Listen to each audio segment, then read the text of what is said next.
예, 반갑습니다. 아까 신부님께서 말씀하신 대로 저희 어머니가 이 구미동 본당에서 구역장을 한 16년 정도 하셨나? 저 시니어스 타운에서. 그래서 아까 왼쪽 끝에서 첫 번째 줄에 저희 부모님 같이 미술관 그 생각이 나 아주 행복했습니다.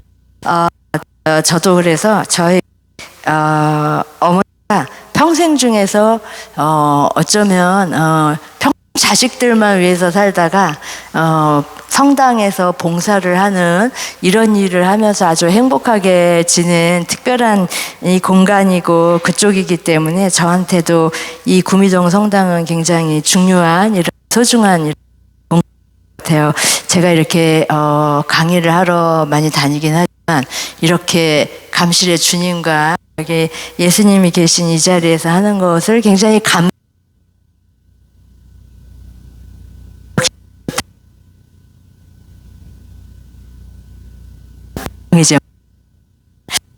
제목을 이런 제목가 후에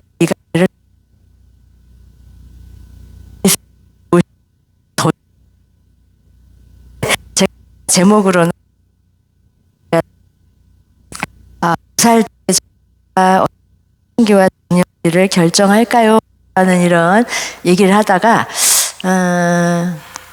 오면서는 그래 이가 끝난 다음인데 이거를 좀 해보자 이런 마음으로 와서 그러니까 왜 2살로 했을까라고 이게 궁금하시잖아요. 뭐 때문에 2살일까?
이걸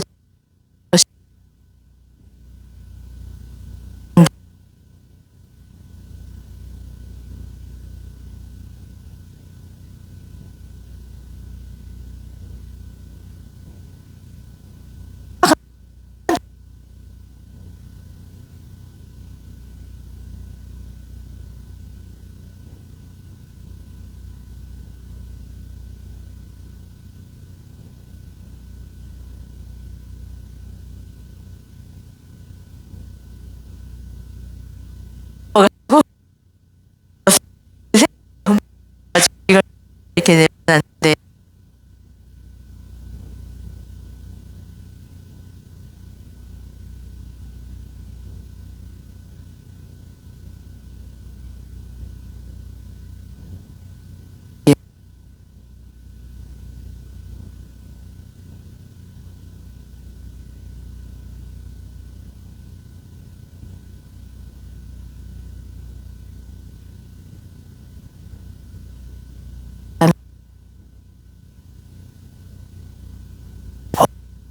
축복이 넘치고 성모 얼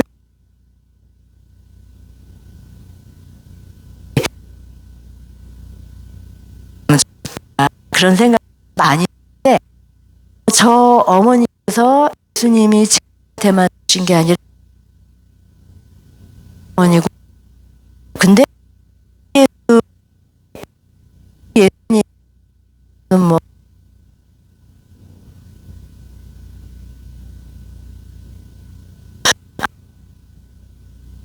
다 치고 그래서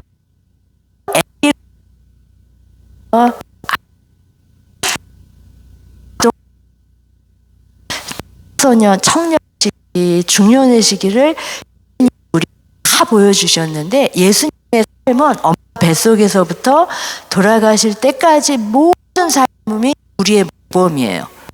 우리가 그분을 닮아야 한 삶을 우리에게 주는데 그것이 구원의 삶 소중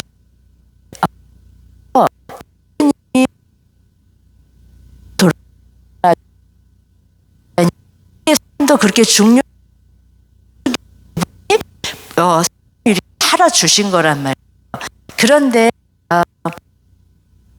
뭐 이렇게 죽고 엄마 뱃속에서 이렇게 다 채우고 나오셨을까? 스스로 조금씩 도움이 되더라 그러는데 예전에 그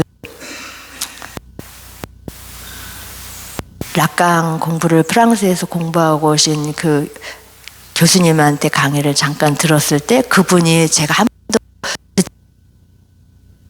듣던 것이 이제 한국에서는 아직은 그렇게까지 연구했는데 프랑스 학회에 이렇게 참석했을 때 그 영상을 보여줬대요. 이걸 들으시면서 상상하세요. 엄마 뱃속에 아기가 이렇게 있는데 아빠가 퇴근하고 와가지고 엄마 부인 배를 맞추면서 아가야 사랑해 아빠가 왔다 그러고 인사를 했어요. 그리고 엄마 부인 배를 이렇게 만지면서 이야기했는데 그 영상에 포착된 게 뭐냐면 아기가 있는데 아빠가 엄마 배를 이렇게 어루만졌잖아요. 왔다고 인사하니까 갑자기 아이가 아빠가 만진 손이 포착을 한 거예요. 그거를 학회에서 영상으로 보여줬다는 거예요. 아기도 그러니까 어때요? 관계로 산다는 거예요. 우리가 믿는 하느님의 가장 큰 특징은 삼일체 하느님, 관계의 하느님이에요. 인간 태어나서부터 죽을 때까지 관계가 행복이 살맛이 나. 관계가 뒤틀리면 불편하고 고통스러워요. 그래서 관계가 더 중요한데 제가 오늘 이렇게 하는 강의가 전부 다 관계에 대한 부분이에요. 그래서 제가 수도자잖아요. 그래서 심리학적으로만 얘기하지 않고 하느님 말씀하고 같이 제가 이렇게 같이 이해할 수 있도록 짧은 시간이지만 하고 싶은데 아기가 엄마 뱃속에 있을 때도 어떠냐? 엄마가 울면 아기도 운다는 거예요. 정서가 하나라는 거예요. 놀랍죠? 그래서 엄마가 아기를 뱃속에 같이 함께 있을 때 엄마는 한 몸이 되잖아요. 그죠?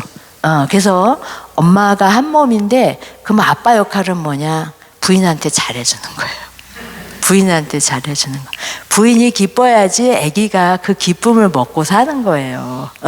그래서 놀랍게도 성모님이 천사를 만나가지고 구세주의 어머니가 될 것입니다. 그러면 뭐 아빠 필요 없잖아요. 아기 낳는데 뭐 문제가 될 게 하나도 없어요. 근데 왜 하느님은 양부인 요셉을 성가정을 만들기 위해서 딱 옆에다 묶어줬을까? 이게 굉장히 중요한 부분이에요. 이거는. 그래서 이 남자의 아빠한테 인정받고 사랑받아야지 사회적인 활동을 하고 사회성 굉장히 중요해요. 딸들은 그러면 아빠 사랑이 안 필요한 거예요.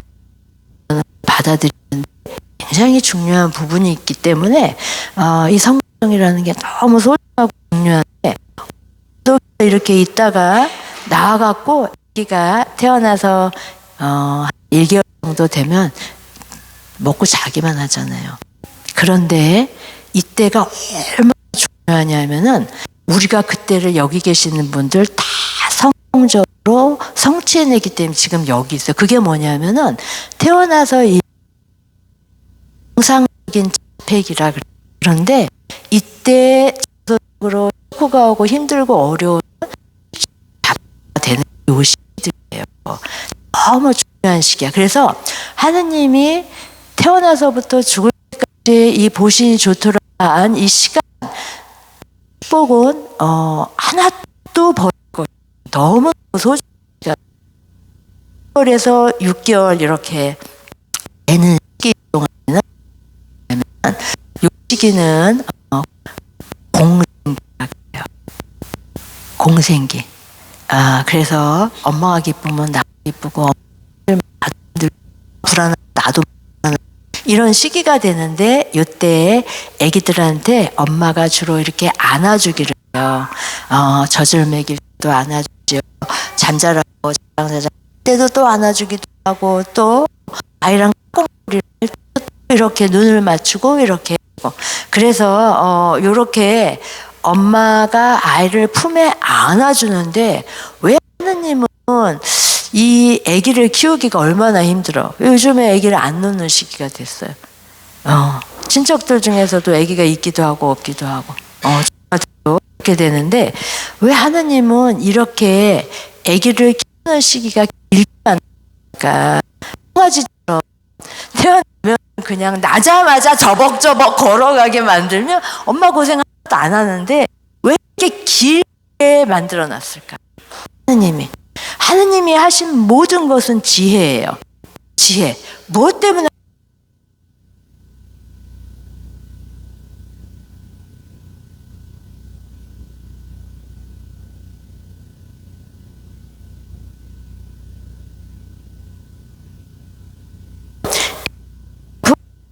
안겨 있으면 이렇게 내가 평생을 살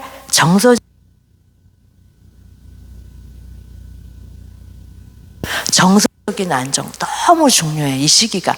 그래서 정말 태어나서부터 죽을 때까지 버릴 게 하나도 없어. 어쩜 하나님이 인간을 이렇게 오하셨는지. 그래서 엄마 품 안에 이렇게 있으면서 안정을 얻어요.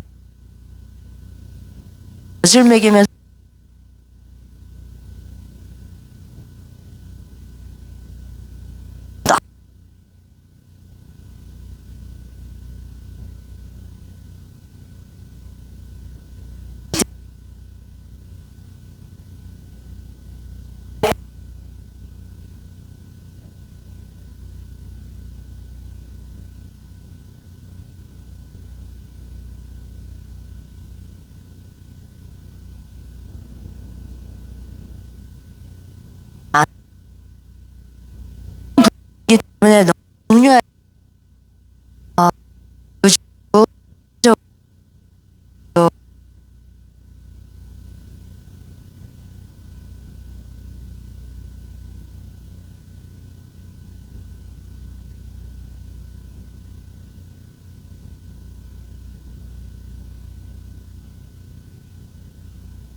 시기 동안에 아기는 엄마가 마치 하나 실험을 한 얘기를 하나 해드릴게요. 지금 그게 아기의 인권하고 관계돼서 지금 그 실험을 안 하는데 제가 90년에 다닐 때 그런 것에서도 영향을 그 실험하고 우리나라에서도 꽤 많이 했는데 지금은 안 해요. 아기가 상처받을까봐. 근데 그 실험이 뭐였냐면은 몇 개월 된 아기예요. 아기가 누워 있는데 시험할 때 아기가 이렇게 누워 있을 때 빵긋빵긋 웃어 와요. 그럼 아기가 이 아이가 지금 한 5개월, 3, 4, 5개월 이렇게 됐는데 엄마가 빵긋빵긋 웃으니까 눈을 맞추면 아이가 어떻게 행동하겠어요? 웃죠, 아기도. 웃어요. 웃는데 이건 실험 1이에요. 실험 2는 이렇게 웃다가 싹 나가고 엄마가 싹 올 때 심각하게 심으로 이라면 어떤 마음일까? 어떤 마음이겠어요? 내가 얘기를 하면 이거 공감할 줄 알아야지 우리 아이들하고 같이 가족하고 행복하게 지낼 수 있어요. 자, 이 상담 공부를 할 때는 우리가 항상 역지사지 상대방의 입장에서 어떨까 더듬거리는 능력이 좀 있어야지 돼요. 그렇게 되는데 놀랍게도 엄마가 싫어 아이가 너무 당황한 거예요. 당황하는데 불안해지니까 거기 화면이 나오는데 손이 갑자기 이런 손이 불안해 어쩔 줄을 몰라요. 사람은 가만히 있지 못해. 발이나 손이나 아이가 막 움직여. 그렇게 되는데 엄마가 계속 행복하게 있으니까 아이가 당황하고 불안하고 겁나서 울어요.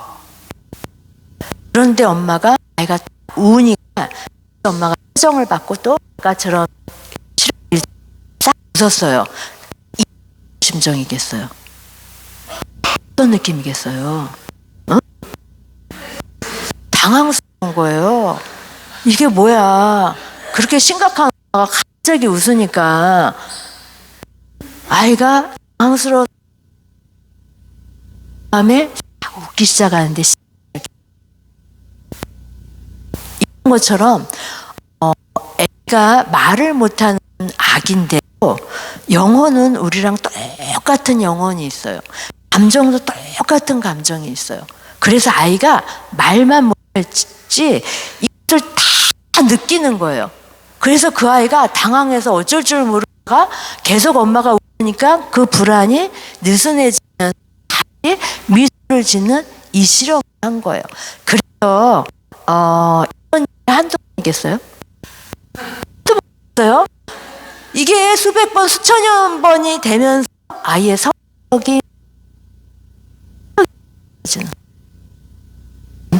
그래서 이게 엄마가 따뜻한 안을 이렇게 엄마 애기 실험하죠.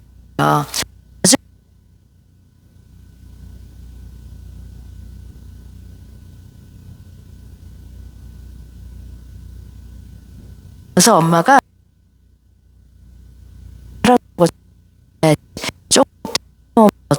남편이 오면 뭐라 그러고 이러저러고 막 생각하다가 엄마가 애기 젖을 먹이면서 기저귀를 이렇게 접었어요. 한 손으로. 누구 쳐다봐요 엄마가?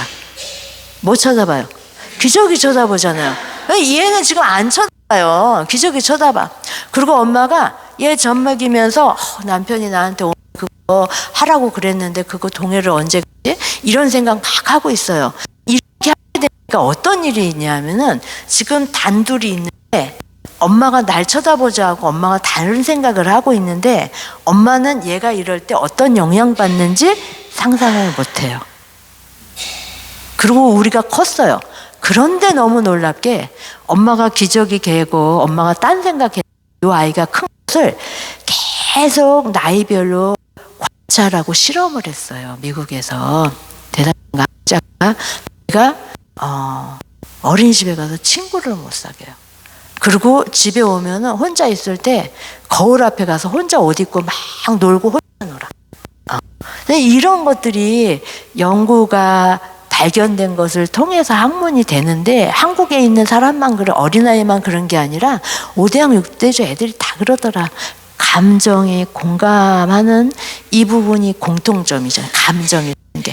자, 그러면 진짜 그럴까? 라고 의심이 생기는 분이 있을 거라고 생각을 해요. 그럼 제가 한번 다시 질문을 다른 상황에서 해볼게요. 자, 여기 결혼하신 분들, 내가 남편이 직장에서 왔는데 나랑 같이 있는데 내가 뭐 물어보니까 다른 생각하고 있고 내가 말하는지 하나도 몰라. 근데 이게 한 번도 아니고 여러 번이야. 그리고 나랑 같이 있으면서 핸드폰만 보고 있고 무슨 말을 하면 쳐다보지도 않고 이것만 보고 있어. 자, 이게 한두 번이 아니야. 그럼 엄마도 성격이 형성돼요. 남편에 대한 반응에 이런 성격이. 자, 그러면 내가 같이 있는데 나하고 얘기도 안 하고 딴 생각 속에 있으면서 딴 일만 하고 있다. 그럼 난 어떤 느낌이 들어요? 뭐 이거 어려운가요? 뭐 한 번도 안 해본 사람처럼 경험을 안 해본 사람처럼 지금 그러는데 한번 생각해 보세요. 어떠세요? 어떤 느낌이겠어요? 내가 이게 반복이 되면 소외감도 느끼고 또 무시당한 느낌도 들고 또 그렇죠. 외롭다고 느끼고 이건 그냥 보통이야. 조금 더 심하면 어떤 의심이 생겨요. 조금 더 생기면 내가 이 인간하고 살아야지 돼? 이 물음표가 이게 생기는 거예요. 그 다음에 이제 안가품과 보복이 이제 시작이 되면 점점 수위가 심해지면 안 쳐다보고 나도 딴 일하고 들은 척도 안 하고 싶어져요. 막 이 수위가 점점 올라가 이렇게. 어른도 그런데 어른은 반응을 하니까 저 사람이 갑자기 어떻게 쳐다보지도 않고 대답도 안 해. 뭐 삐졌지? 내가 뭐 잘못했나? 이런 거를 더듬을 수 있는데 아기는 반응을 안 하니까 엄마가 눈치를 못 채요. 눈치를 못 채. 그러면서 아이가 정서가 만들어지고 성격이 형성되는 거예요. 아기 때 너무 중요하다. 그래서 이 아이를 안아주고 눈을 맞추는데 또 창세기로 돌아가서 하느님이 창세기 1장에 천지를 창조하시면서 반복되는 말씀을 하신 게 있어요. 그게 뭐예요? 뭐라 그랬어요? 보시니 참 좋았다. 그죠? 세상 만물이 생명력이 있으면서 신나고 행복하게 살 수 있는 비법이 그거예요. 보시니 좋더라. 보시니 좋더라. 이거 없으면 우리는 못 살아요. 그리고 어떤 일이 생기냐면은 내가 보기 싫은 사람 안 쳐다보는 거예요. 그러면 죽는 거예요. 그 아이는. 엄마나 아빠가 우리 아이들 중에서 부인이든지 남편이든지 보기 싫어서 계속 안 쳐다봐.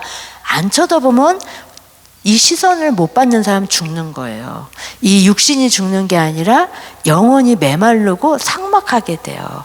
그러다 보면 몸까지 안 좋아지게 돼. 그래서 우리는 하느님이 보시니 좋더라 하고 창조하셨는데 보는 눈, 요게 아기 때 미러링이라고 깍꿍놀이하고 아이가 이뻐서 쳐다보잖아요. 눈에서 막 뭐가 떨어져요? 꿀 떨어져요. 이뻐서 죽으려고 그래. 봐도 이뻐. 그 눈빛을 우리가 받았기 때문에 이렇게 살 수 있는 거예요. 그래서 사람은 마음이 눈을 통해서 전달된다. 맞을까요? 맞을까요? 예. 그래서 우리 마음이 눈을 통해서 간다.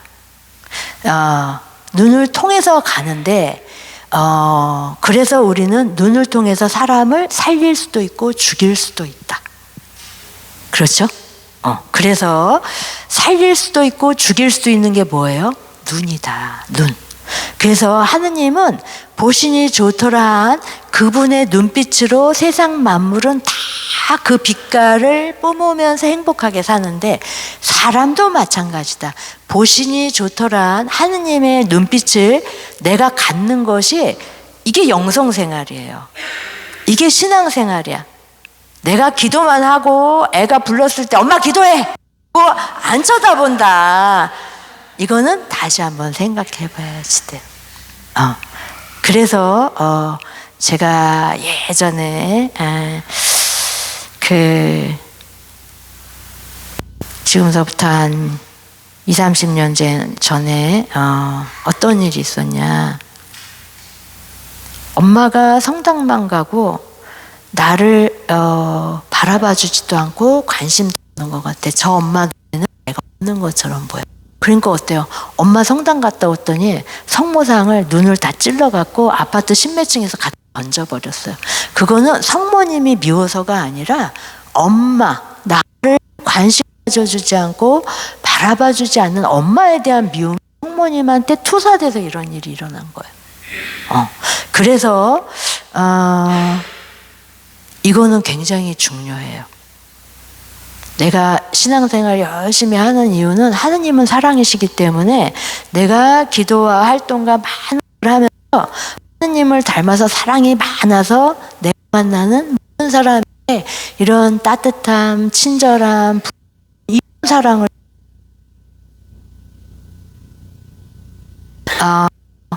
행동하지 않는 사랑은 죽은 사랑이나 마찬가지예요. 키워야지 돼. 우리는 ing 과정 중에 있죠. 그런데 이 아기가 이렇게 엄마의 눈빛, 아빠의 눈빛, 마음이 자라는 사람은 않는다고 하는 말씀.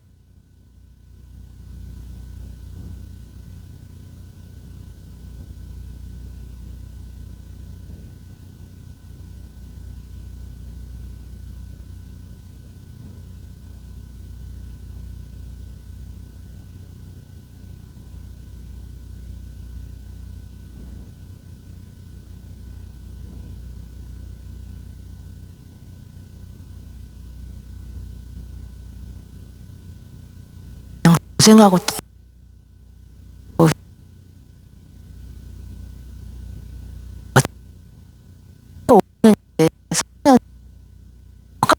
철없을 때도 있고 막 엄마 할 수 있단 말이야.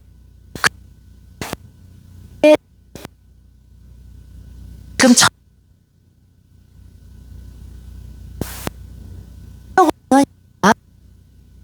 근데 부족하다고 엄마가 느끼는 것은 맞는 말이에요. 근데 얘가 정서적으로 5학년의 정서를 들면 정서적으로 이해하는 진실한 관계와 관계를 맺어야지만 이건 자라나요. 마음 관계 인간을 이렇게 만들어놨어요. 하느님이 진리고 사랑이시기 때문에 우리는 진실과 사랑 하지만 진짜 만나기 때문에 마음이 자란다. 마음이 자라는 진실.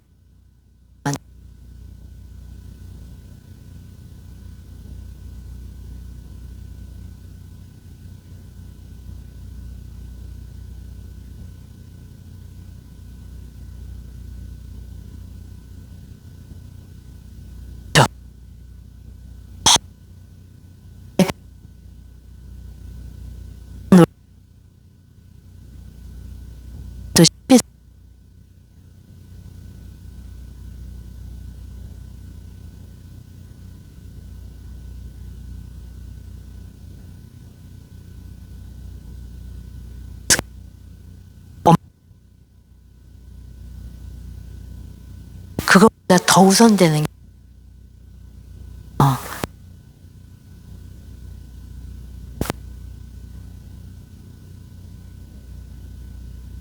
나와요.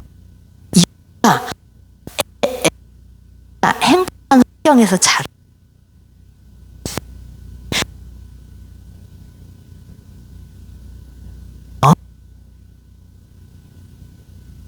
얼굴이 더 약손이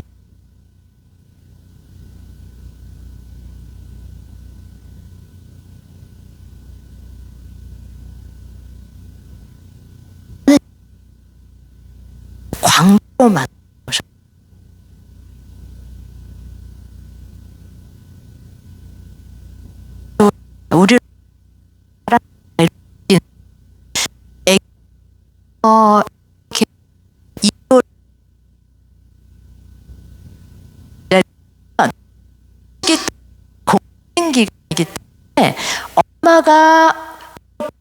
시무룩하면 아기도 즉시 불안한다는 거예요.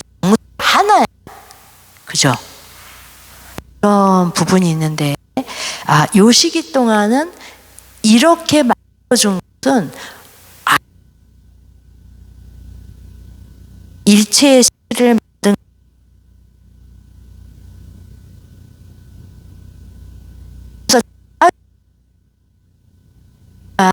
건강에 안전하지라 하느님께서 이렇게 엄마랑 아이가 하나인 시기를 만들어 놨다.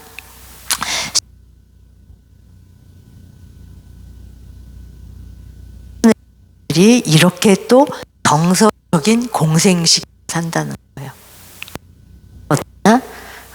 저 사람이 기분 나쁘면 나도 분위기가 슬그머니 같이 가고, 저 사람이 화가 나갖고 속상해하면 저 사람 무슨 힘든 일이 있구나, 내가 도와주는 게 아니라 나도 기분 나빠져. 경계 없이 왔다 갔다 해. 생기의 특 없는 없는. 자, 그러면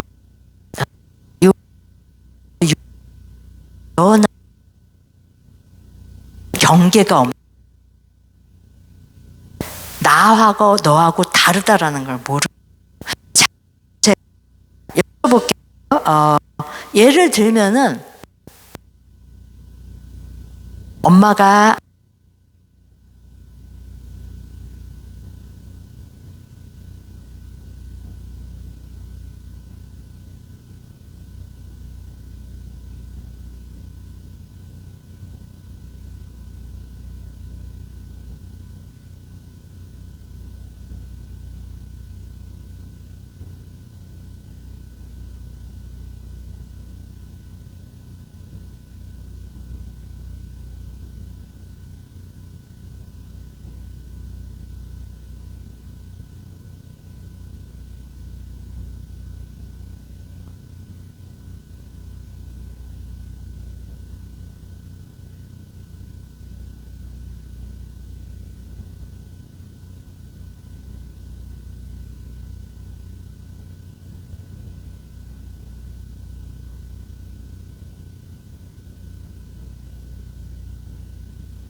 야, 너나 구분 못해요. 그럼 어떻게 생기?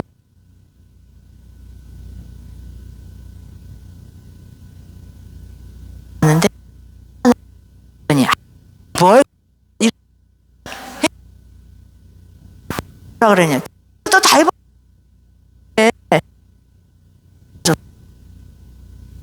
나는 점잖은 옷이었어.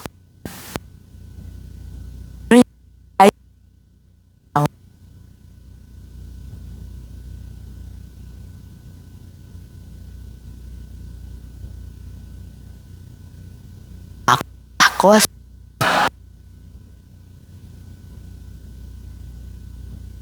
엄마가 옷을 사줘도 그러니까 마음을, 엄마가 나를 사랑하는 건 사실인데 느낄 수가 없어. 스토리를 만드신 우리 아주 참 귀한 말씀 주셨는데, 그 말씀 중에 하나가 뭐냐면은 청소년들을 사랑하는 것만으로 부족합니다. 사랑받는다고 느끼게 해주세요. 200년 전에 성인이 이런 말을 해줬어요. 그러니까 사랑은 점수를 내가 매기는 게 아니다. 누가 매겨요? 상대방이 매기는 거예요. 아이가 매기는 거야. 부부는 서로가 매기는 거야. 아빠들 많은 경우 내가 너를 사랑하니까 하루 종일 가서 일하잖아 라고 하는데, 부인이 원하는 것은 일하는 것도 고맙긴 하지만 적어도 어느 날은 일주일에 한두 번은 일찍 와갖고 나랑 얘기도 하고 애들 잘하는 얘기도 하고 마음도 나누고 싶은 거예요. 그런데 아빠가 생각하기는 내가 하루 종일 이렇게 열심히 하니까 나는 좋은 남편이 0에서 10점 만점을 10점으로 매. 근데 나다 코로나 한참 전에 그러면 1차 너무 샤워하고 옷 갈아입고 나가야지. 들어오는 시간에 기가 막히게 오는 거예요. 그런데 그 아빠 생각으로는 나는 그걸 사랑하니까 힘이 돈 벌어가지고 내가 우리 가족을 원하는 잘해줘야지.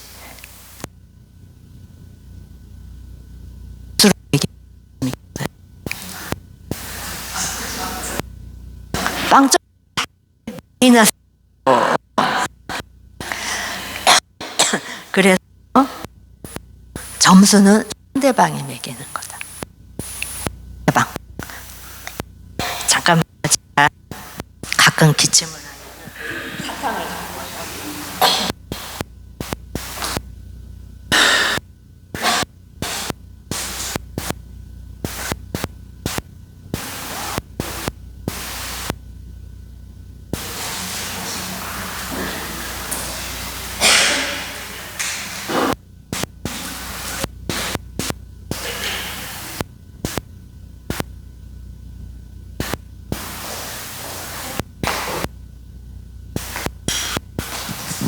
예, 기다려주셔서 감사합니다. 제가 하루 종일 월화수목을 강의하고 오후에 항상 상담을 하고 입을 많이 네, 항상 어디 가면은 강하거나 저희 집에서 가요.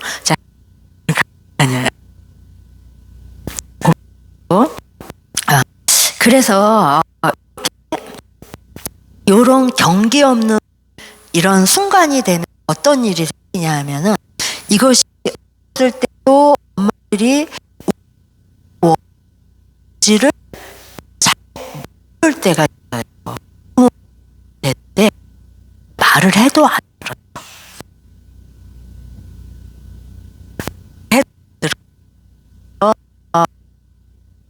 아이들 입을 꼭 닫게 돼요. 말해봤자 소용없자 그러면서 그렇게 되는데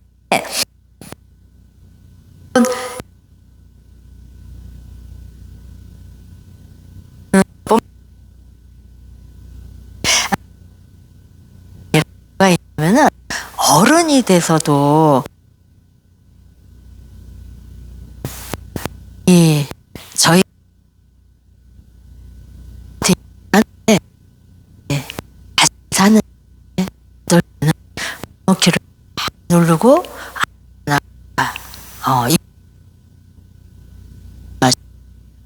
이런 것이 침범이다. 내가 갈 때는 나 그때 가고 싶은데 시간 되니? 그러고 물어봐야지 돼요. 이게 내 집이 아닌데 면서 네 거 구분을 못하는 일이 경계가 없으면 내가 원하는 때 아무 때나 갈래. 이건 누구 집이에요? 그럼요. 그래서 이 가족 치료에서는 부모님들 남이에요. 그래서 자식 집에 가는 거는 남의 집에 가는 거니까 물어보고 되나 안 되나 서로 이런 것들을 같이 함께 선택해야지 되는 것이지 우리 딸네 집이니까 아들네 집이니까 아무 때나 가는 것은 침범이다. 이때 뭐 많은 경우 때리거나 아이를 욕 하는데 뭐라 그러냐 중요한 법 지하철에 제가 듣고 싶지 않고 말하고 싶지 않은 자꾸 비디오 핸드폰 보여주면서 그분이 종교가 다른 분인데 그 천주교를 비방하는 보여주면서 콩나물 시루 같은 지하철 속에서 계속 비난을 하니까 제가 더 안 듣고 싶어요. 계속 말해도 안 들으니까 버럭 화를 냈어요. 한번. 그랬더니 그 다음에 싹 내리더라고요. 그렇게 되는데 이런 침범이에요. 본인이 아무리 이런 종교라도 각자 서로 다른 종교는 존중해야지 되는데 이게 없어요. 사람을 함부로 이렇게 대한단 말이에요. 굉장히 불쾌해요. 듣고 싶지 않은데. 그리고 양해도 안 구하고. 기분 나빠요. 나쁜 기분 나빠? 애나 어머니나 다 그렇다. 사람이 그런데 우리가 모르게 이렇게 침범하는 뭐가 있나. 애기 어렸을 때 딸랑이가 저기 있어. 애기가 배로 막 기어가요. 기어가는데 이 아이가 기어가면서 목표를 향해서 가서 이 딸랑이를 내가 딱 잡으면 기분이 어떻겠어요? 응? 기분 좋겠죠. 유능감도 생기고 자신감도 생기고 신나고 기분이 너무 좋아. 내가 해냈어 하는 마음 때문에. 그런데 엄마, 아빠, 할머니, 할아버지 옆에 있으면서 아이가 가기 전에 미리 싹 잡아갖고 딱 지어준다. 이건 누구뿐 일이에요. 애기 말고 기타 등등. 그래서 애기가 딸랑이를 집을 때 주면 안 돼요. 스스로 해야지 이 인생이 거예요. 그거 어때요? 성질이 조금 빠르신 분은 못 기다리세요. 또 아이가 자기 스스로 뭔가 하려고 숟가락질을 할 때 흘리는 건 정상이에요. 그런데 먹여주는 거 이것도 침범이에요. 내가 할 수 있도록 하는 이거는 뭐 말할 수 없이 다양한 뇌와 신체와 모든 정보와 총체적으로 이게 성장하는 순간이란 말이에요. 얼마나 행복하고 기뻐요. 내가 이걸 할 수 있는 이 순간이. 근데 이런 것들을 그냥 그대로 보고 주고 성격이 좋아져요. 그래서 그런 의미에서 난지 넌지 구분을 못하면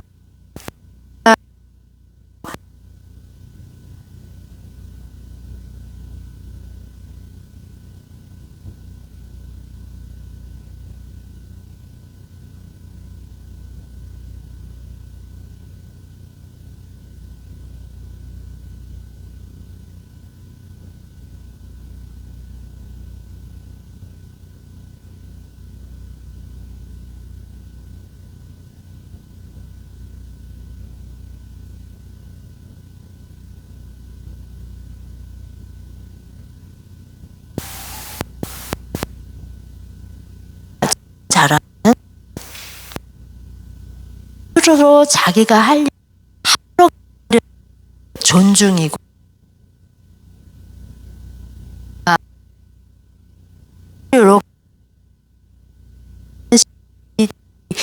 이 어린 모든 다 중요한 이 중요한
이런 혼자 이런 부분이 미러링 면 아이들 내가 나답게 살고 싶어. 나오는데 엄마가 다 공감을 주지 못해요. 실패도 많이 해. 그런데 그렇게 되면 주장도 하고 화를 막 내요. 근데 이 사랑이 탄생되는 데는 자기 주장 공격성을 반드시 써야지 사랑이 탄생. 자, 이게 어려운 말 같이 느껴지죠. 제가 쉽게 말씀드릴게요. 연애를 할 때 사랑하는데 친해지면 때로 자기 마음속에 있는 진실도 말하고 내 마음을 존중 안 해주면 화도 내고 서로 싸우기도 해요. 그런데 아직 이 상대방을 신뢰할 수 없으면은 내가 이런 부정적인 감정을 드러낼 수가 있겠어요, 없겠어요? 못 내요. 살얼음을 판을 딛고 걸어가듯이 다 맞춰주기만 해. 진짜 감정이 아니죠. 다 맞춰주는 거는. 그렇게 되는데 애들도 이렇게 엄마랑 진짜 관계가 되지 않으면 눈치를 보고 맞춘다. 양극으로 가면 어때요? 맞추다가 폭발을 하더라. 어른도 애들도 그러죠. 그것이 그러면서 만들어가는 진짜 관계를 이렇게 해야지 되는데 이런 엄마의 자기나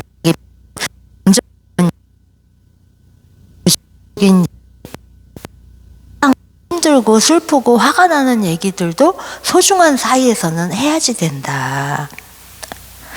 그래서 어떠냐, 어떤 분은 남편이 힘들고 속상한 얘기를 부인한테 안 하고 자기 여동생한테 결혼하고 몇 년 동안. 그러니까 어때요? 마음속에서 이 사람 날 신뢰 못하는구나, 날 사랑하지 않는구나, 난 빨리 이 집 떠나야지, 이런 마음이 계속 올라오는 거예요.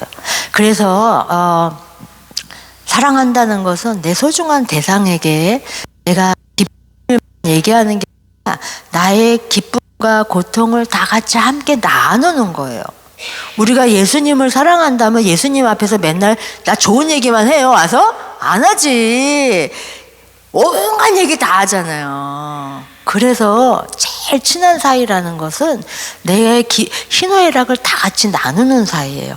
우리 아이들이 부모님한테 희노애락을 나누면서 진실한 관계를 만들어, 이 대상이 되어주는 게 부모다. 대상이 되어주는 거. 그래서 부부도 마찬가지예요. 힘들고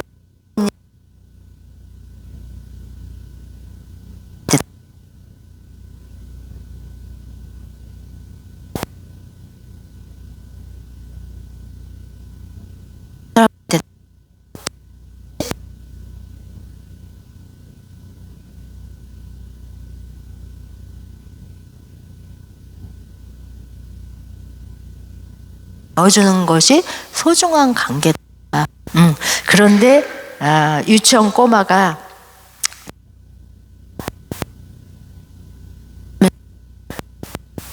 나가고 돌아다니면서 눈물을 철철 흘리면서 막 울어요. 너무 무서워가지고 아이를 혼내고 조금만 그렇게 된 아이가 무섭잖아요. 말을 못해. 근데 잠자다가 한 시간 오는 거예요. 계속 얼마나 무서웠어요. 그래서 꼬마한테 그 유치원이었던 것 같아요, 제 기억에.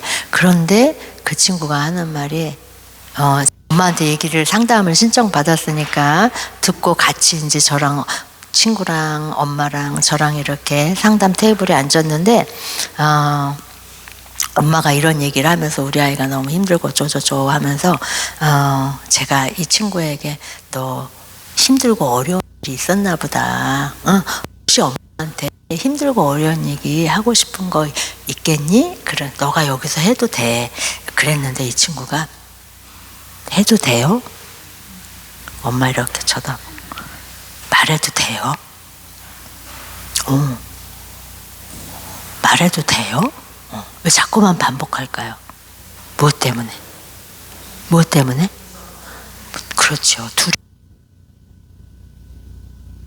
경험한 엄마는 너무 무서워. 뭐 학습지 같은 거 있잖아요. 매일 와갖고 이렇게 하는 거. 엄마의 생각은 어떠냐면, 야, 하루에 한 개 그거 한 장밖에 안 하는데 그게 뭐가 그렇게 많어? 응? 엄마 생각이야. 생각. 나중에 하고 싶어, 안 하고 싶어. 이 싸우는 거예요. 엄마는 상담실에 와서도 그게 뭐가 그렇게 힘들어? 그거 하는데 몇 분밖에 안 걸리는데. 이게 바로 뭐예요? 엄마 생각이에요. 진짜 넌지 나인지 구분 못하는 거죠. 아이 입장으로 봐줘야지 되는데 안 봐주잖아요. 얼마나 무섭겠어요. 애가 엄마하고 말로 싸워서 이기기도 어려워. 꼭 누른 것이 잠잘 때 폭발해서 올라오니까 계속 자다가 일어나갖고 1시간씩 울다가 시간을 돌아. 자, 못해. 엄마는 이걸 보고 이제 놀래서 하는데, 그랬더니 이 아이가 막 놀기도 하고 얘기도 하고 그러니까 좀 친해졌으니까 몇 번 물어보더니 딱 엄마한테 엄마 옛날에 나한테 이랬잖아 그랬잖아서부터 시작해갖고 가방 던지고 막 교복 던지고 유치원 교복 던지고 막 거 막 찍고 이거 다 떠오르는 거야. 막 다 얘기하는 거야. 엄마가 그때 잘 되라고 그렇게 했는데 이제 상담자 앞에서 얘기를 하니까 엄마도 부끄럽잖아요. 엄마가 미안해. 엄마 용서해 줄래? 그러니까 안 해. 100년 동안 안 해줄 거야. 이 아이가 어리기 때문에 100년 하면 그냥 이라고 생각을 하는 건데 이제 그랬기 때문에 용서하고 싶을 때 이렇게 그 다음에 자다가 일어나는 게 없어졌어요. 속에 응어리 있잖아요. 분노는 에너지거든요. 이 에너지가 밖으로 표출이 되고 나니까 다운이 돼서 잠을 편안하게 자는데, 요거는 어린아이들만 아니라 어른들도 잠을 못 잔다 그럴 땐 근심 걱정이 너무 많은 거예요. 때로는 어떨 때는 분노가 너무 많을 때도 잠이 안 와. 한 가지 알려드리자면 분노와 우울과 불안은 쌍둥이에요. 쌍둥이. 근데 이 아이가 엄마가 나한테 그렇게 막 우격다짐으로 야단치고 혼내고 막 소리 버럭버럭 지르고 찍고 던지고 이랬을 때 이 아이가 어떤 심정이겠어요? 너무 어렵지도 않죠. 어? 자, 이런 일이 집에서 자, 무서워서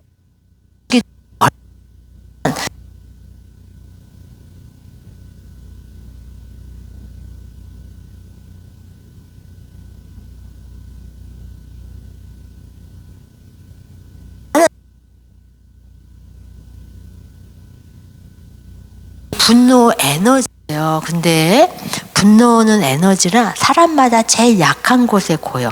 그럼 어떠냐? 어떤 사람한테 이게 위에 고여요. 어떤 사람은 장에 고여. 어떤 사람은 이게 이 머리 속에 편두통으로 편두통 다 이 속에 싸우는 거예요. 내가 나 자신하고. 어떤 사람은 이게 뼈로 고여요. 그래서 사람마다 다 고이는 곳이 다 달라. 그래서 어떤 사람은 또 이게 피에 고이면 어떻게 되는지 알아요? 우리 커피 포트를 불을 댕기면 조금 지나면 어때요? 이 물이 막 끓죠. 펄펄 끓어요. 그런 것처럼 우리가 화를 내면은 어떤 사람은 이 피가 펄펄 끓어가지고 어때요? 혈압이 막 올라가요. 혈압이 막 올라가. 그래서 정신분석에서는 고혈압은 이게 분노가 많아서 그렇다라고 말을 해요. 자, 병원 다니지 마시고 전문가를 찾아가세요. 그런데다가 또 어떤 말을 하냐면 이 류마티스 서울대학에서 그 연구한 것들이 발표가 됐는데 류마티스가 있는 사람들은 우울증이 있나 확인하고 우울증 치료를 해야지 류마티스 약을 먹어도 치료가 안 되기 때문에 우울증 치료부터 먼저 하세요. 요렇게 나와요. 그래서 지금 이런 부분들이 이 신체와 이 정신과 관계가 이렇게 있는데 이거를 딱 연결시켜주는 게 뭐냐면 감정이에요. 신체, 나라는 신체와 나의 정신을 연결시켜주는 게 뭐라고요? 감정이야. 감정은 쓸데없는 게 아니에요. 하느님이 감정을 안 만들어주면 우리는 사랑의 계명을 실천할 수가 없어요. 사랑은 어떠냐? 내가 좋아하는 사람에게 더 가까이 가고 싶은 거예요. 나를 함부로 대하고 무섭게 하고 싫어하는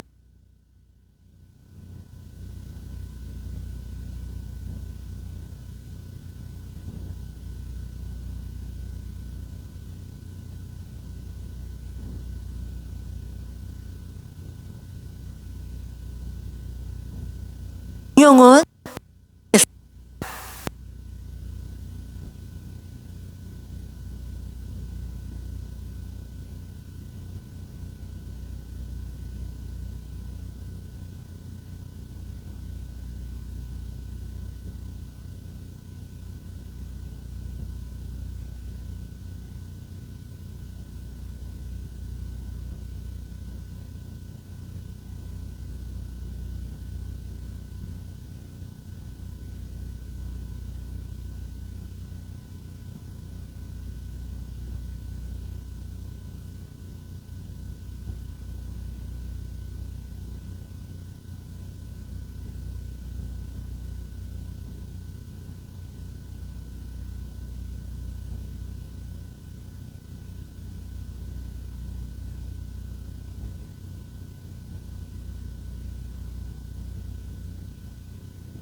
사랑이 탄생되는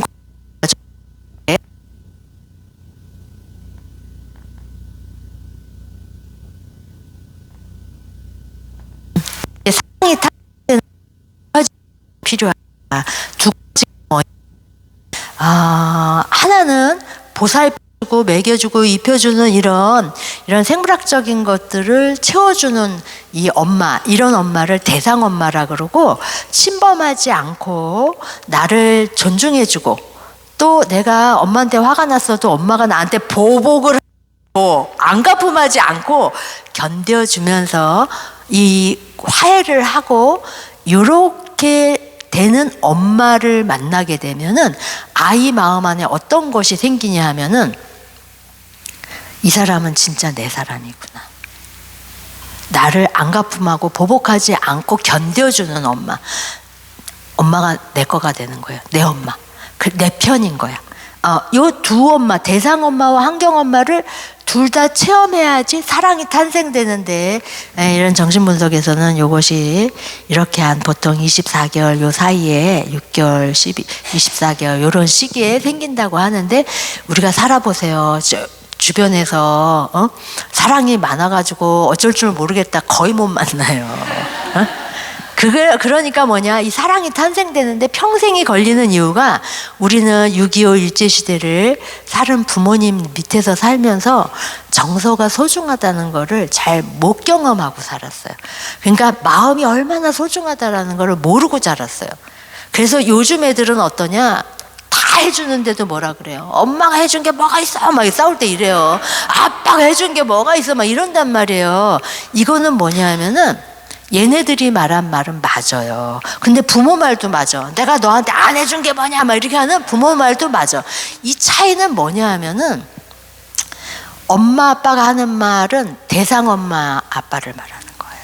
근데 얘네들이 말하는 것은 환경 엄마를 말하는 거예요. 정서적으로 존중받고 속상하고 힘든 것도 얘기하고 화가 나서 뭐 내가 씩씩거려도 엄마가 날 좀 용서도 해주고 다시 풀고 이렇게 하면서 진심이 통하는 정서가 통하는 부모이기를 바라니까 얘네 말도 맞고 엄마 아빠 말도 맞는데 이것이 합쳐져야지 사랑이 탄생되는 거예요. 한 아이가 대상 엄마와 환경 엄마를 다 체험해야지 사랑이 탄생되는 거예요.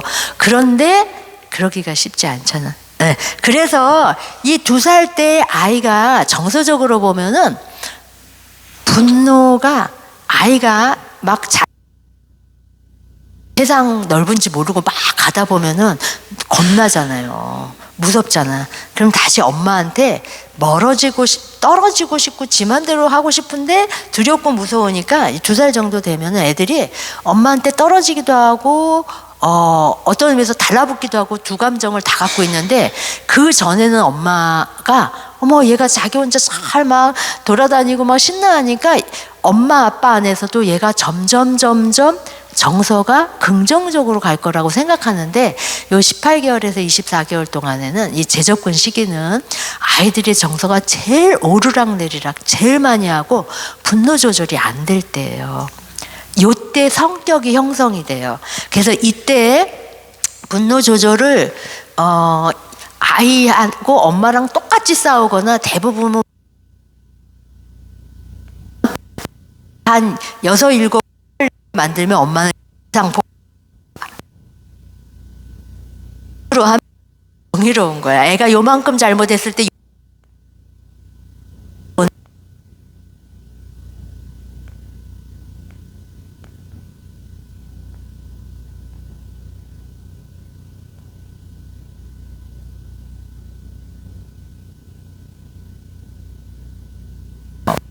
무서운 2살. 그런데 무서운 2살 이 지금은 이 무서운 2살이 평생이 갈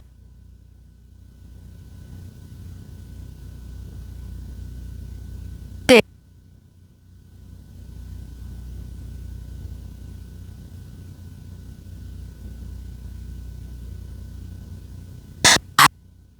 이제 화가 나고 땡깡 피우고 막 이런 아이가 제자리로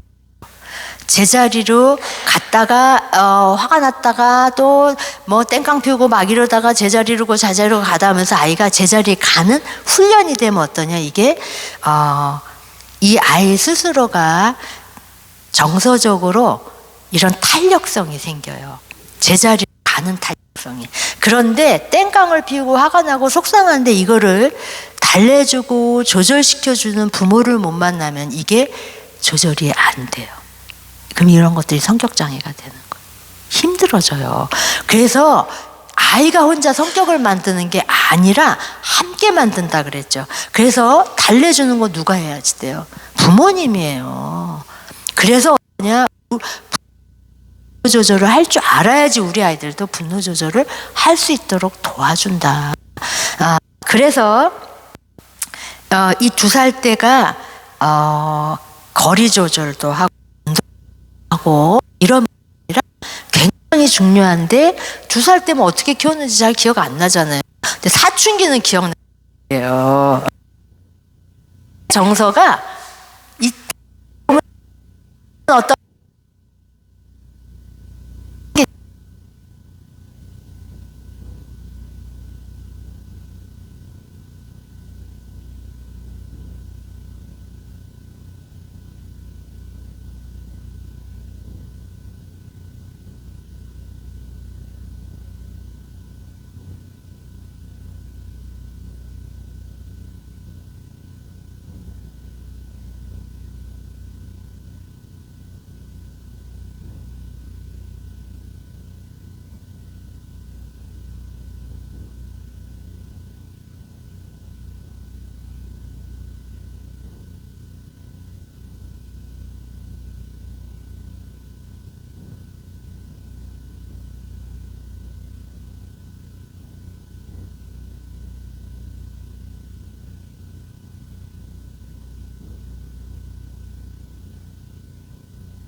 나오고 있는 것은 나오는데 이렇게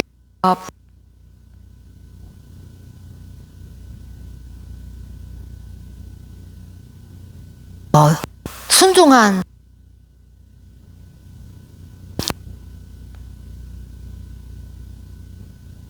심의로 올라가고 영사들 막 깨물고 막 10원짜리 막 욕하고 막 말할 수 없이 분노가 막 폭발을 하는 거예요. 평생 아무도 이 어머니가 이런 성격인지 몰랐어.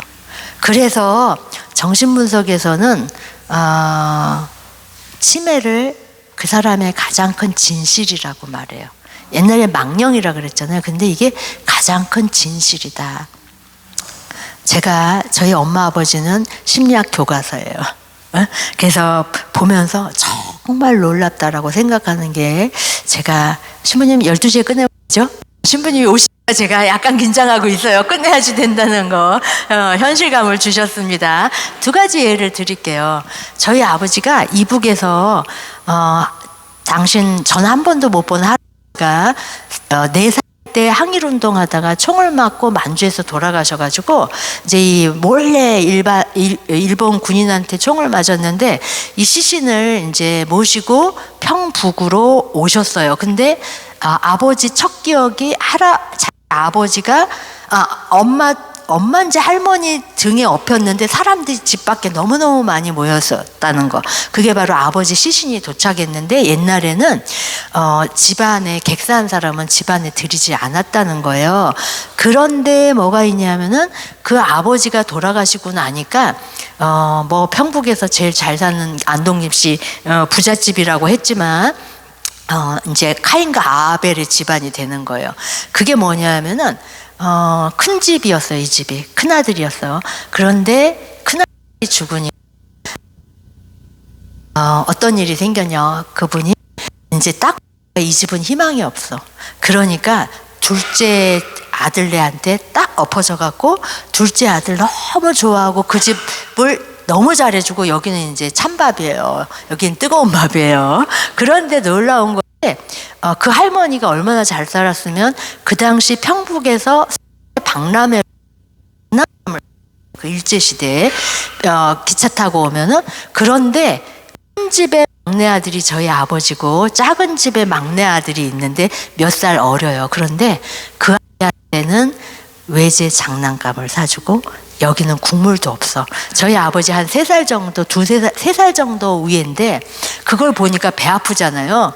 뭐 어린애는 뭐 감정대로 살잖아요. 그러니까 그 집에 가고 그 동생이 혼자 좋은 장난감 가지니까 뺏어서 발로 밟았어. 그런데 또 어느 날은 할머니가 얘한테만 돈을 주고 자기는 하나도 안 줘. 그러니까 어느 날 돈 뺏어갖고 찢어버렸대요. 아버지 안에서 어린아이가 억울하고 화가 난 거예요. 할머니한테 사랑받지 못한 것 때문에. 그랬는데 이 아버지가 일제시대 때는 이래서 아버지 돌아가시고, 항일운동 하시다 돌아가시고, 그 다음에 공산당이 들어오니까 그 양반집이 몰수를 당한 거예요. 근데 자기 집에 종이 완장을 차고 막 거들먹거리는데, 안 그래도 사춘기에 뿔이 났는데 그거 보니까 너무 성질이 나갖고 한 대 지어 박았어요. 어떻게 할게요? 감옥에 갔어. 2일 동안 감옥에 가 있으면서 내가 여기서 살아서 희망이 있을까라고 생각을 하면서 집안에서 회의를 하고 남으로 온 거예요. 새벽에 배 타고 친구하고 뭐 왔는데, 아버지가 한 75세, 80 전에 아버지의 이 결핍이 무엇으로 나타나냐면, 저희 아버지는 여행이에요. 그것이. 그래서 막 온 세계 여행, 어느 날은 휴가 때 왔더니 어느 날은 뭐라 그럴까, 나를 타고 피라미드에 앉아 계시고, 막 어느 날은 가족도 다 들고 야자수 밑에 가 있고 막, 이게 뭘까 그랬더니, 여행을 하는데 제가 교과서를 보고 깜짝 놀랐는데, 저희 아버지 같은, 항상 너네들 크면 여행해라 그래서 우리는 그것이 우리 사랑하는 거라고 생각을 하고 뭐 보통 때도 잘해주시니까 사랑받는다고 느꼈는데, 심리학 교과서 보니까 어떤 게 나오냐, 이렇게 여행 벽이 있는 저희 아버지 같은 사람은 엄마 뱃속을 지구라는 것이 엄마 배 위를 걸어 다니는 거로 상징적으로 표현해서 이거 딱 우리 아버지다. 깜짝 놀랐는데 이 아버지가 80 되기 전에 부부가 같이 여행할 때도 있지만 엄마가 아예 가기 싫어 그러면 이제 혼자도 이렇게 간단 말이에요. 그런데 친구들하고 여행을 갔다가 이만한 세단 있죠. 장난감 이렇게 요즘에 이렇게 전시해 놓고 멋있는 거 있잖아요. 집에 갔더니 어느 날 휴가 때 왔더니 이만한 세단이 하얀 게 응조실에 딱 있는 거예요. 깜짝 놀래갖고 없던 게 있어갖고 엄마 이거 뭐야? 그러니까 니네 아버지 내가 너한테 들었잖아. 어렸을 때 그 장난감 걔만 사줘갖고 한 맺힌 거 이렇게 사온 거다. 그런데 이거를 사갖고 와서 당일 보여줄 수가 없어. 부인한테 부끄럽잖아. 그러니까 며칠 있다가 슬그머니 내놓은 거예요. 그랬는데 다행히 엄마 아빠가 이렇게 서로 얘기를 많이 하시는 분이라 아버지 어린 시절 역사를 다 알잖아. 엄마 역사 다 알고 그러니까 그때 엄마가 이런 말씀 하셨어요. 야, 내가 너한테 좀 그래도 기동량을 했잖냐 이런 거를. 그래서 보니까 니네 아빠가 이렇게 어린 시절에 그 한 맺힌 거예요. 그 장난감 자기는 안 사준 게.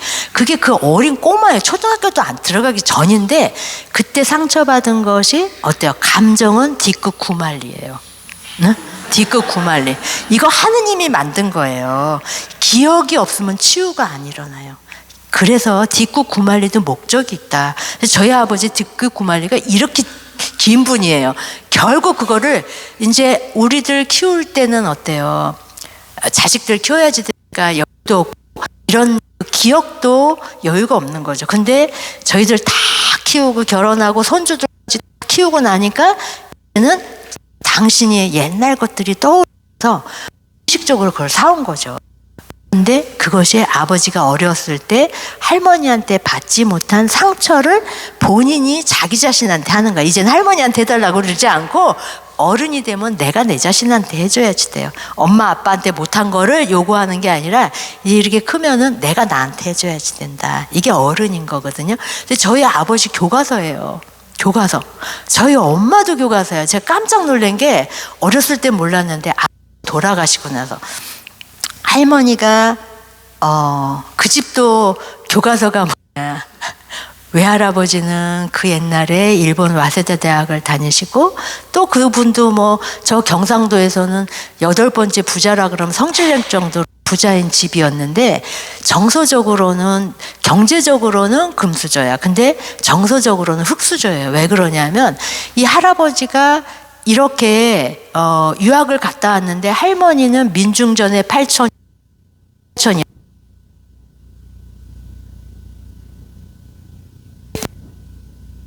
꼭 그래서 집을 전에 팔려온 거예요. 이 집 할아버지. 이 집이 너무 부자니까 정서적인 쇼크가 온 거예요. 할머니가 주눅죠.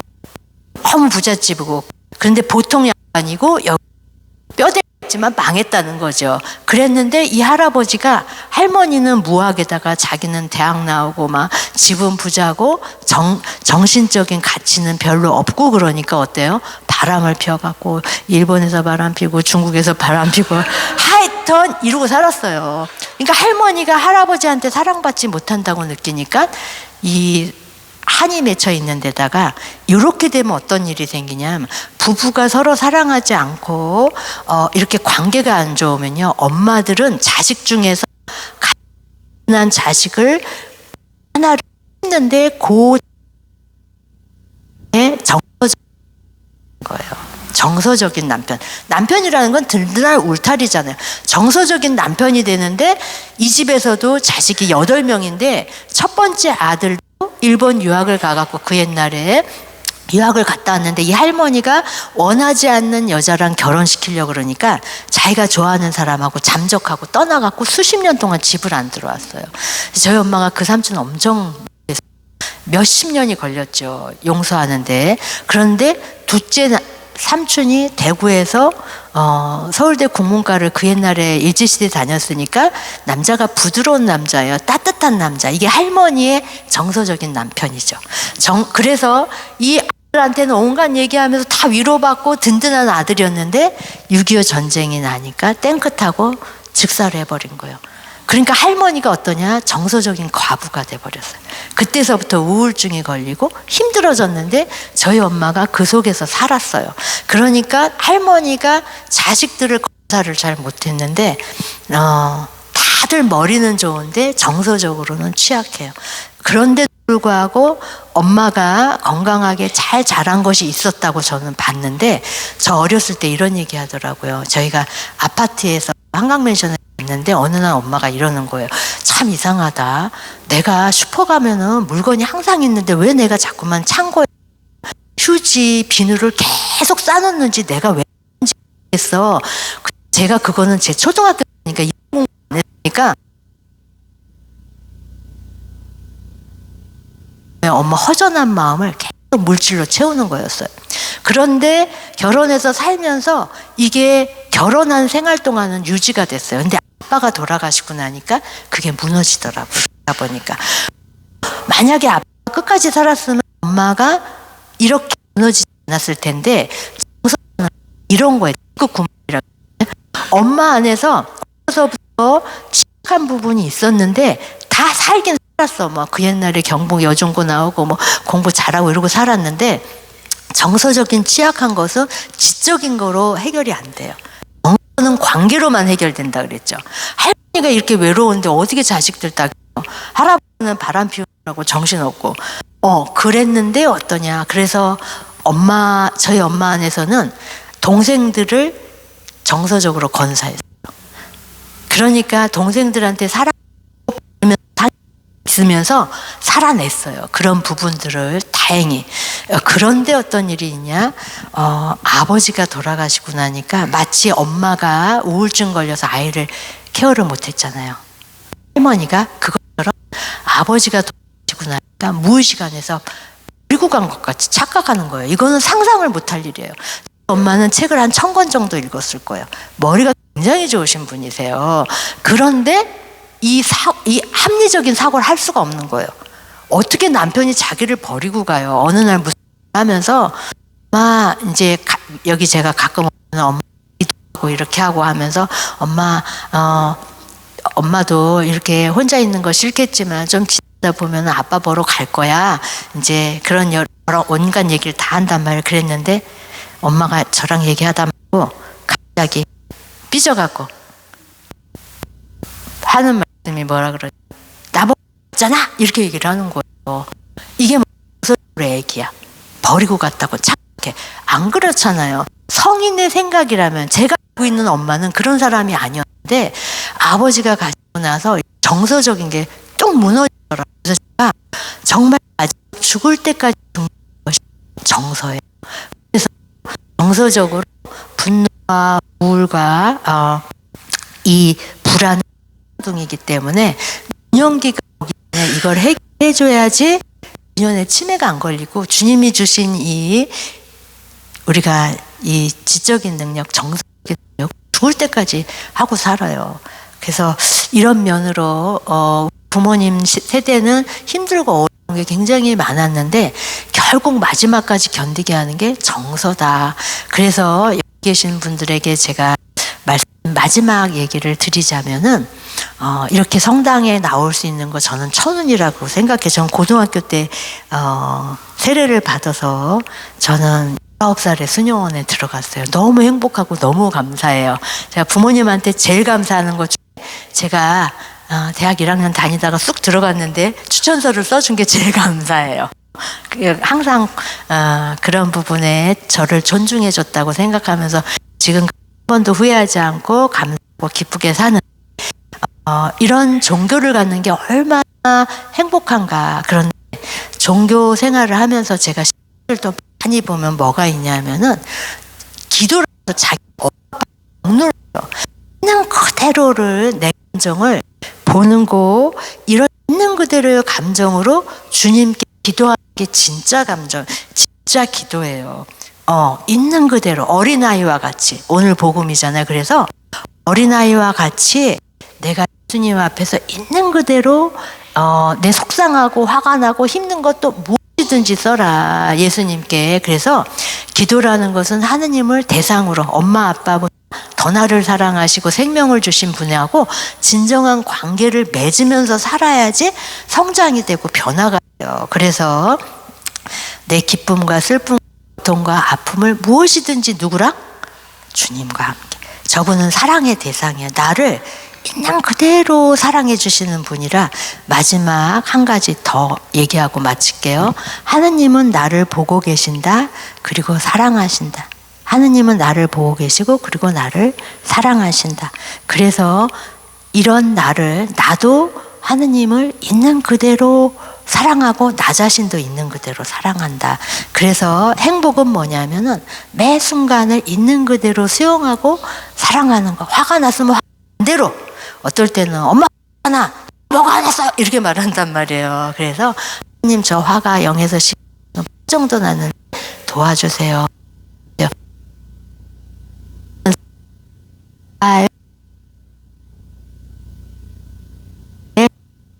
주신 신부님도 감사하고, 또 제가 수녀잖아요. 평생 죽을 때까지 기도해요. 제가 만난 사람에서는. 그래서 우리를 이렇게 만나게 해주신 저분한테 제가 성체 안에 계신 예수님께 큰 박수로 감사를 드려주신다면 좋겠습니다. 네.